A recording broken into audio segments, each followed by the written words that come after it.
வந்திருக்குது 2 BHK apartment. இந்த வீட்டில் நிறைய செதில் பிடிச்சிட்ருக்கு, பெயிண்ட் பண்ணணும், க்ளீன் பண்ண நிறைய வேலை இருக்குது. இது ஃபஸ்ட்டு பார்த்தீங்கன்னா ஒரு ஷூ ரேக்கிங் இருக்குது, இதில் ஒரு கம்ப்ளைண்ட்டும் கிடையாது. இங்கே ஒரு நல்ல டீல் ஸ்டாண்ட் இருக்குது, கார்டன் ஃபுல்லாக அழுக்காக க்ளீன் பண்ணணும். அப்படியே வாங்க. இப்போ பார்த்தீங்கன்னா ஒரு அழுக்கெல்லாம் இருக்கிறதெல்லாம் க்ளீன் பண்ணணும். இப்போ இந்த கிச்சனில் பார்த்தீங்கன்னா மாடல் கிச்சன் ஆல்ரெடி நம்ம பண்ணிட்டு கிச்சனில் மாட்டிச்சுருக்காங்க, இது மாட்டிச்சுருக்காங்க. அப்படியே வாங்க. இதில் எந்த ஒர்க்கும் கிடையாது, ஆல்ரெடி இருக்கிற ரெடிமேட் கபோர்ட்ஸும் மிரர்ஸ் மட்டும்தான் இந்த வீட்டில் இருக்குது. அப்படியே பார்த்தீங்கன்னா இது செகண்ட் பெட்ரூம்.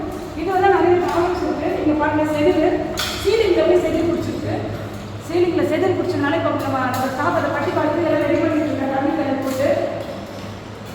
அதே மாதிரி பார்த்தீங்கன்னா கிச்சன்லேயும் ஒரு எக்ஸாக்ட் நம்ம போயிட்டு இருந்துச்சு, இப்போ புது எக்ஸாக்ட் மாற்றிருக்கோம்.